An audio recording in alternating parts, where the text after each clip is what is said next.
Hello বন্ধুরা, আমি সুপ্রীতি চলে এলাম নতুন একটা ভিডিও নিয়ে।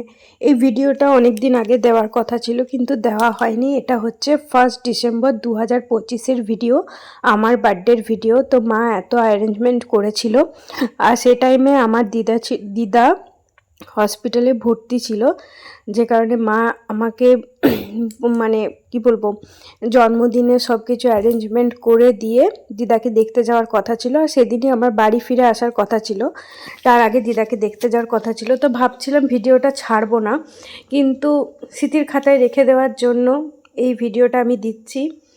মানে খারাপও লাগছে, ভিডিওটা দেখলেও খারাপ লাগে, কিন্তু আমার স্মৃতির খাতার জন্য এই ভিডিওটা আমি দিচ্ছি। তো সকাল সকাল মুড়ি টুড়ি খাচ্ছিলাম, তারপর আমি ভিডিওটা হ্যালো এভরিওয়ান, গুড মর্নিং, সবাইকে জানাই শুভ সকাল। তো আজ হচ্ছে 1 ডিসেম্বর, আমার বার্থডে।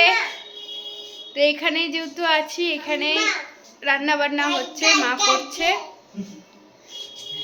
আর এইদিকে কি কি রান্না হবে সেগুলো তোমাদের সাথে শেয়ার করব। মা গিফট দিয়ে দিয়েছে, কিন্তু এই যে আমার কর্তামশাই কোনো গিফট আমাকে কখনো দেয়নি আর দেয়ও না, ঠিক আছে? তো কি গিফট পেয়েছি সেটা তোমাদের সাথে শেয়ার করব। চলো দেখতে থাকো, সঙ্গে থাকো। তো এখন হচ্ছে মাছ ভাজা, মুড়ি খাবো করে মাছ ভাজা করা হচ্ছে। এদিকে ভাত হচ্ছে, এদিকে মাছ ভাজা হচ্ছে। আর ওইদিকে দেখতে পাবে না, অন্ধকার হয়ে আছে আলোতে। এই যে দেখো, মুড়ি খেতে বসে গেছি। আর এখানে আমার হাজব্যান্ড কিন্তু আমার জন্য মুড়ি মেখে দিচ্ছে।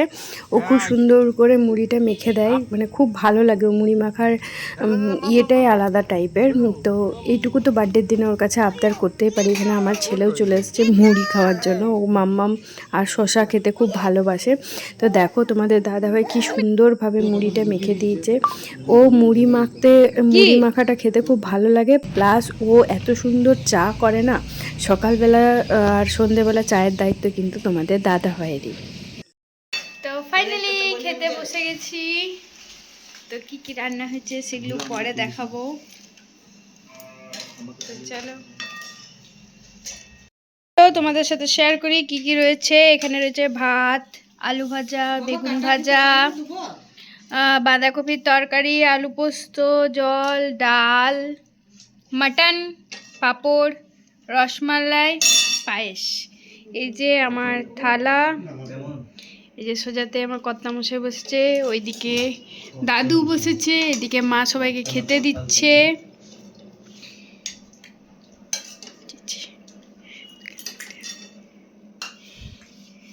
এই যে ভাইয়ের চলে এলো মাটনের বাটি, এবার আসছে আমার কর্তামশাইয়ের মাটনের বাটি। এখানে আমি খেতে বসে গেছি, সবাইকে মা খেতে দিয়ে দিয়েছে, কারণ মা তাড়াতাড়ি আমাদেরকে খেতে দিয়ে দিদাকে হসপিটালে দেখতে যাওয়ার জন্য রেডি হবে। আর দাদু তখন আমাদের বাড়িতেই ছিল। এটা হচ্ছে 1 ডিসেম্বর, আমার দিদা মারা যায় 2 ডিসেম্বর। তো আমি সন্ধেবেলা বাড়ি চলে এসেছিলাম। তারপর দিন সকালবেলা খবর পাই যে দিদা মারা গেছে, মানে দুপুর নাগাদ। তো যে কারণে ভিডিওটা আমার দেওয়ার একদমই ইচ্ছে ছিল না। তো তোমরা দেখতেই পাবে, ভিডিওতে আসার টাইমে আমার মা ছিল না। বার্থডে সেলিব্রেশন শেষ, আমরা রেডি হয়ে নিয়েছি, বাড়ির দিকে রওনা দিচ্ছি। বাইরে তো তোমাদেরকে বললাম আজকে একদমই রোদ্দুর ওঠেনি, এখন একটু টিপটাপ টিপটাপ বৃষ্টি পড়ছে, ওই জন্য একটু আগে আগে বেরোচ্ছি। প্রায় এখন ঘড়ির কাঁটা 3:30। ছেলে ঘুমিয়ে গেছিলো, ও উঠে পড়েছে, এই যে। তারপর চলো বার হচ্ছি। তো রাস্তার তার কোনো ভিডিও নেই, বাড়ি যেয়ে ভিডিও। তো চলো।